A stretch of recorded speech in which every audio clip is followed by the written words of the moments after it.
My central focus for well over 20 years now has been, is it possible that there has been a major forgotten episode in human history?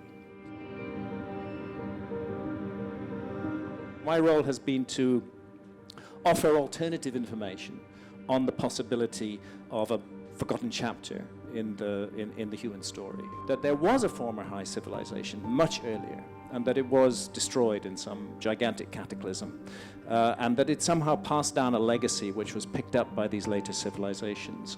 What I'm suggesting is that a civilization which had done different things, not just hunter-gathering, but which had evolved out of hunter-gathering, coexisted with them. I'm now coming to a place where I think if we talk about a lost civilization, we must also talk about visionary states. The use of visionary plants and plant allies, I think that this was a worldwide phenomenon going back very far.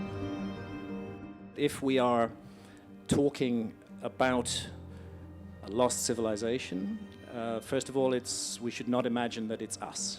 It's something very different from us. This is what I think one of the mistakes that historians and archaeologists make, is that when they look at the past, they tend to be looking in a mirror rather than looking through a window. I've never seen the need for an extraterrestrial civilization which could cross interstellar space to explain the mysteries of the human past.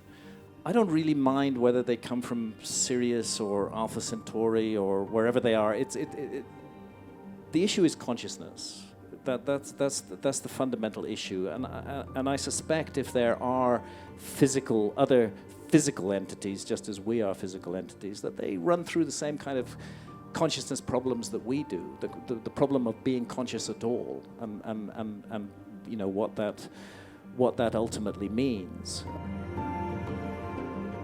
By all means, I mean, there's all kinds of ways of looking into the possibilities of physical extraterrestrial civilizations. But what about entities which exist at a completely different level of vibration to us? I think that's where we come to the subject of this discussion, really, of this whole event, which is what is going on in the DMT experience when we encounter intelligent entities who communicate with us and who have stuff to say to us. And what's more, they seem to be aware of us all the time, whereas we're only aware of them when we retune the receiver wavelength of the brain, which is what I think we're doing with DMT.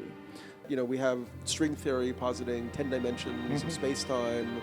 You know, maybe these compounds are ways we can access these like other dimensions, these hyperdimensions where space and time functions differently.